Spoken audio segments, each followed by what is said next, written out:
Imagine this. You are sitting in a room that smells of stale coffee and cheap tobacco. The air is thick, the light is gray. You are told that your mother has died, and you feel nothing. Not a surge of grief, not a collapse of the soul, but a simple, quiet observation. Well, she is dead. You attend the funeral, but you do not weep. You are more preoccupied by the heat, by the oppressive sunlight, by the faces of the old people you don't know. You are asked if you want to see the body one last time. You say no. Now, imagine that a day later, you go to the beach. You run into a neighbor with a shady reputation. There is a conflict, a scuffle with some men of Arab descent. The sun is a blade splitting your skull. The heat is a living thing, pressing down on you. You are holding a revolver.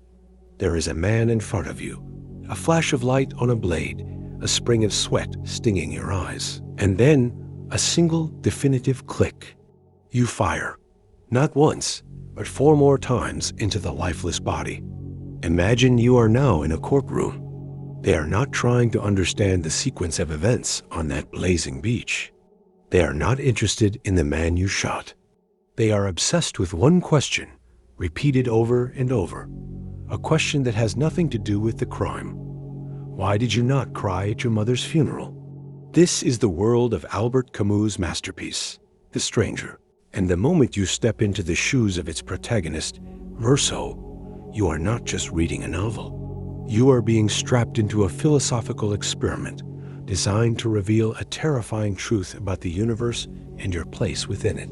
It is the chilling philosophy of absurdism. And it begins with a paradox so sharp it will cut right through the comfortable assumptions you hold about life, morality, and meaning.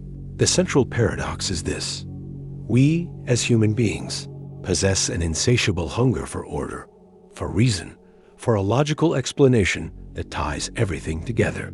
We need our stories to have heroes and villains, our lives to have purpose, and our suffering to have meaning. We look at the world and we demand that it speak to us in a language we understand. We want the universe to care that our mother died. We want a moral law to explain why pulling a trigger in the blinding sun is an act of evil. We demand a cosmic why. But the universe, Camus argues, is silent. It is vast, indifferent, and operates without any regard for our human desire for meaning. It is a universe that is, by its very nature, irrational and devoid of God-given or preordained principles. This creates a collision, a divorce, as Camus calls it, between our need for meaning and the world's cold lack of it. This collision is the absurd. The man on trial, Verso, is not a monster. He is a man who has accidentally stumbled into this truth. He lives purely in the world of physical sensations, the taste of coffee, the feel of the sun, the texture of a towel. He refuses to perform the expected rituals of grief or love. He simply is. And for this, society is not just confused. It is threatened. They cannot convict him simply for killing a man. They must convict him for being a stranger to the game. They must destroy him because his very existence proves that their carefully constructed moral universe might be a lie. Why does a man who commits a seemingly senseless crime become a threat to an entire social order? Why is his inability to weep a greater crime than his act of violence? The book holds the key to these questions, but the answer is not a comforting one. It is a revelation that will force you to look at your own life and ask, are you really living authentically? Or are you just performing a script written by a universe that doesn't care if you exist at all? The trial is about to begin, and you are the one in the dock. If this glimpse into the mind of Camus has unsettled something deep within you, hit that subscribe button now, because in our next video, we'll tear open another philosophical masterpiece and force you to question everything you thought you knew about reality. You have been placed in the dock. The question hangs in the air like smoke. Why didn't you cry? But to understand why this question matters more than the murder itself, you must first understand the hidden problem Camus is diagnosing, a sickness so pervasive you don't even notice you're infected. The problem is this: You are living a lie. Not a deliberate deception, but a profound existential lie that humanity has been telling itself for thousands of years. Camus calls it the demand for meaning. Philosophers before him called it the need for teleology, the belief that everything happens for a reason, that the universe is unfolding according to some divine script, that your suffering, your joy, your mother's death, and even your crimes are threads in a grand, meaningful tapestry. Look at the courtroom. The prosecutor doesn't just want Meursault dead. He needs Meursault's soul to make sense. He constructs a narrative. Meursault is a monster who buried his mother with a criminal's heart, who drank coffee at her vigil like a blasphemer, who laughed at a comedy film the day after her funeral. The prosecutor weaves these details into a coherent story because the alternative is too terrifying to face. The alternative is that Meursault's actions have no inherent meaning, that a man can drink coffee at his mother's coffin and still be capable of love, or that a man can kill under the brutal Algerian sun without being a demonic force of evil. Camus diagnoses this as humanity's fundamental flaw, our refusal to accept the silence of the universe. We project our need for order onto a cosmos that has none. We create gods, moral codes, philosophical systems, and social rituals, all designed to convince ourselves that our lives matter, that our choices have cosmic weight, that the universe is, on some level, like us, conscious, purposeful, and just. But here is where Camus' diagnosis cuts to the bone. This need for meaning doesn't just create religion or philosophy. It creates the guillotine. It creates the need to destroy anyone who refuses to play the game. Meursault is not condemned because he killed a man. He is condemned because he refuses to lie. He refuses to say he feels grief when he doesn't. He refuses to pretend he believes in God when the chaplain begs him to convert. He refuses to perform the script. Think about your own life. How many times today have you performed? How many times have you said, "I'm fine," when you weren't? How many times have you smiled at a colleague you despise, mourned a loss you didn't feel, celebrated a victory that left you hollow? You are performing the rituals of meaning because the alternative, admitting that your actions are just actions, that the universe doesn't care if you're happy or sad, that your life has no pre-written purpose, is a void so vast it threatens to swallow you whole. Camus diagnoses this as the leap of faith, the intellectual cowardice that makes people jump into religion or nationalism or blind optimism simply to escape the silence. He draws a line from the ancient Greeks who invented gods to explain lightning to the modern man who invents destiny to explain his career. It's all the same lie, the lie that the chaos has a pattern. But what happens when you stop performing? What happens when you refuse to leap? What becomes of a man who simply accepts that the universe is indifferent, that his mother's death is just an event, that the trigger pull was just a consequence of heat and sunlight and a body reacting to stimulus? The answer is not freedom, not yet. The answer is the thing society fears most, a stranger in its midst, a man who has seen behind the curtain.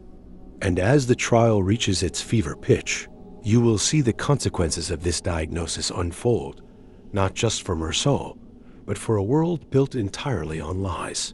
The verdict is coming, and it will reveal something far more terrifying than guilt or innocence. The verdict is read. You are condemned to death, not for murder, though that is the official charge, but for the crime of authenticity. And as you sit in your cell, waiting for the guillotine's blade to fall, the true consequences of the hidden problem reveal themselves in chilling clarity. Look at the world Camus has constructed around you. It is not just a courtroom or a prison. It is a mirror held up to society itself. The consequence of humanity's desperate need for meaning is a world built on ritualistic violence, violence disguised as justice, as morality, as divine order. The prosecutor, the jury, the spectators in the gallery, they all need you to die not because you are dangerous, but because your existence exposes their lie. If you can live without performing grief, without pretending to love your mother according to their script, then What does that say about their own performances? What does it say about the tears they cried at funerals they didn't feel? What does it say about the God they worship out of fear rather than faith? This is the unseen consequence Camus forces you to confront. A society that cannot tolerate the truth becomes a society that kills the truth teller. The guillotine becomes the ultimate argument against authenticity. And the most terrifying part? The people turning the crank believe they are doing good. They believe they are defending civilization, morality, the very fabric of human meaning. They are sleepwalking toward murder, convinced they are walking toward light. But the consequences don't stop at the prison walls. They ripple outward into every relationship, every institution, every moment of your so-called normal life. Consider the chaplain who visits your cell. He is not a villain. He is a man so terrified by your indifference that he begs you to convert, to pray, to accept God. He offers you hope, not because hope exists, but because your despair threatens his entire worldview. If you can face death without God, then his God begins to crumble. The chaplain's desperation is the desperation of a man whose entire reality depends on your compliance. And then there is the public spectacle, the crowd that gathers to watch executions. Camus paints them not as monsters, but as ordinary people. People like you, like your neighbors, like the strangers you pass on the street. They come not for justice, but for confirmation. They need to see the stranger die to reassure themselves that they are not strangers. They need to witness the destruction of the authentic man to convince themselves that authenticity is impossible. Every execution becomes a ritual sacrifice, a blood offering to the gods of conformity. But here is where Camus' diagnosis becomes unbearable. The consequence of living in this world is that you become complicit in your own destruction. You begin to internalize the lie. You start to wonder, maybe they're right. Maybe I am a monster. Maybe my failure to weep makes me inhuman. The pressure to confess, not to the crime, but to the sin of being different, becomes overwhelming. The chaplain's pleas, the prosecutor's speeches, the jury's verdict, they all conspire to make you doubt your own reality. And yet, somewhere deep in your cell, in the darkness before dawn, a question burns. What if they're wrong? What if the world that condemns me is the one that's insane? The execution is approaching. The blade is being sharpened, but before it falls, you will be offered one last chance, a path not to escape death, but to transcend it. The chaplain returns. The night is ending, and the answer you give him will determine whether you die as a victim or as the only free man in the room. If you've made it this far, you're clearly someone who refuses to look away from life's darkest truths. So smash the like button to tell the algorithm you want more deep dives into the books that change how you see the world. And drop a comment telling us, have you ever felt like a stranger in your own life? The chaplain stands before you in the cell. He is pleading, sweating, desperate. He waves the crucifix in your face, demanding you look upon it, demanding you renounce your indifference and embrace the divine love that awaits. He tells you that every man suffers, that every man fears death, that your apparent calm is just a mask for the terror within. He is offering you the ultimate escape, the leap of faith. Surrender your mind, and your soul will be saved. And for the first time in the novel, Meursault explodes. Not with violence, but with a clarity so fierce it becomes physical. He grabs the chaplain by the collar and unleashes everything, the pent-up truth of months of imprisonment, of a lifetime of performance, demanded and refused. He screams that he does not believe in God.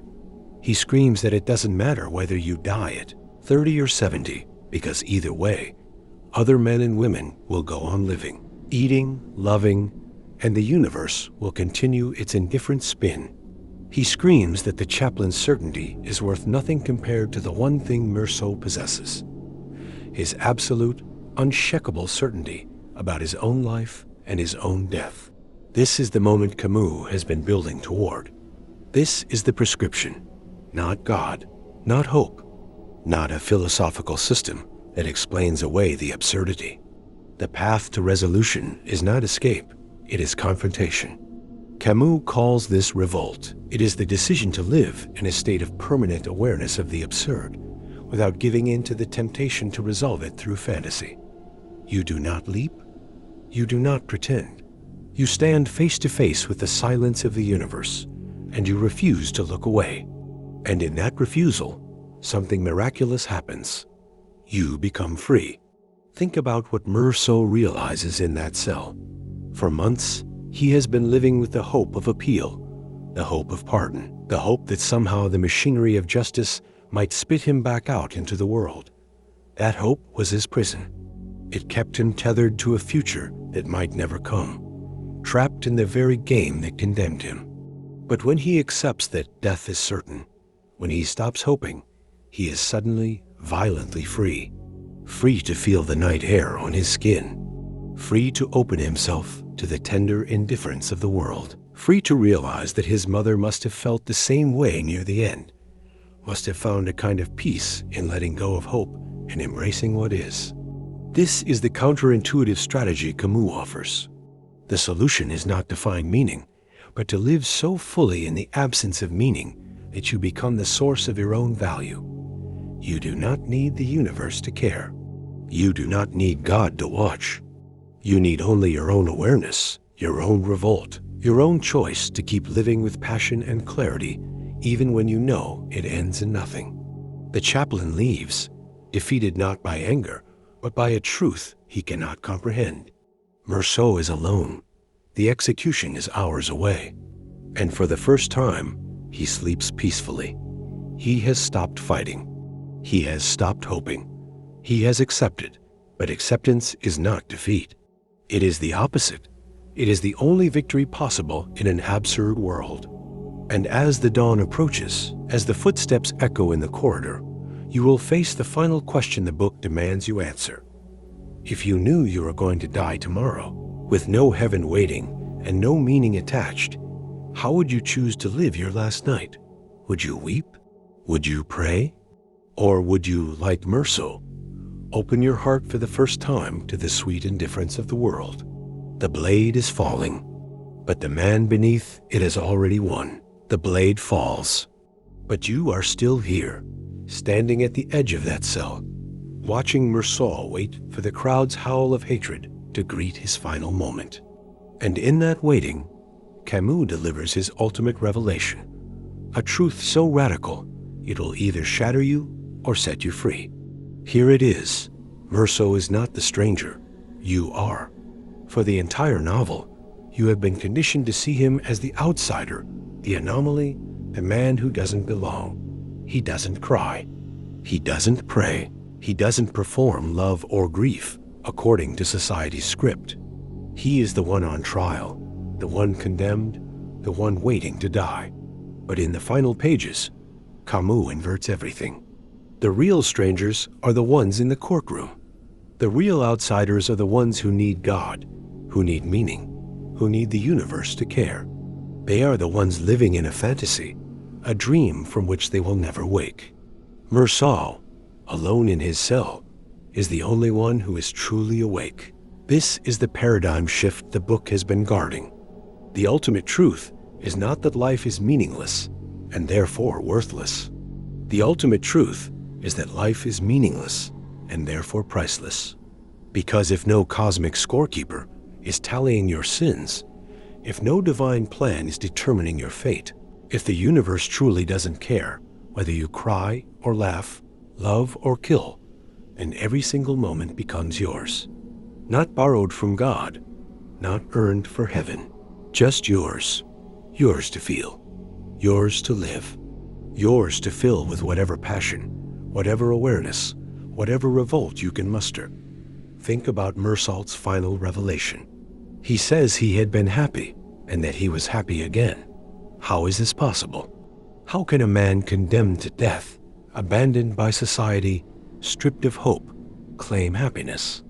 Because happiness, Camus argues, has nothing to do with circumstances. It has nothing to do with whether you live or die, whether you are loved or hated, whether you are free or in chains. Happiness is the experience of being fully alive to the present moment.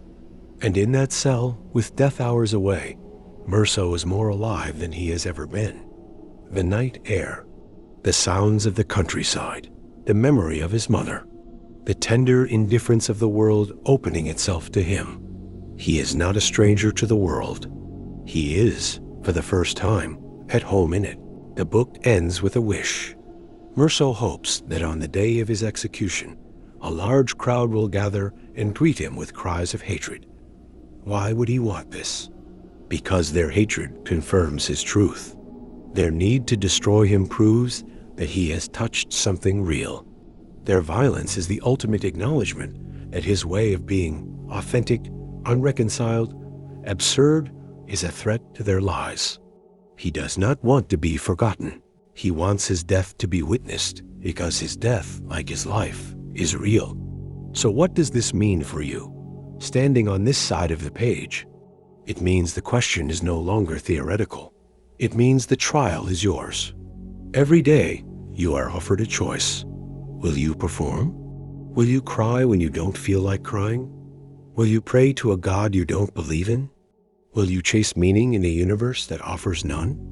Or will you, like Merceau, refuse to lie? Will you open your heart to the indifference of the world and find, in that indifference, not despair, but peace? Camus offers no comfort. He offers no salvation. He offers only this: the courage to live without appeal, the courage to face the silence and call it home. The stranger is not the one who doesn't belong. The stranger is the one who finally realizes that belonging was never the point. The point was to live, fully, fiercely, without hope, and without regret. The crowd is gathering, the howl is rising, and you are already free.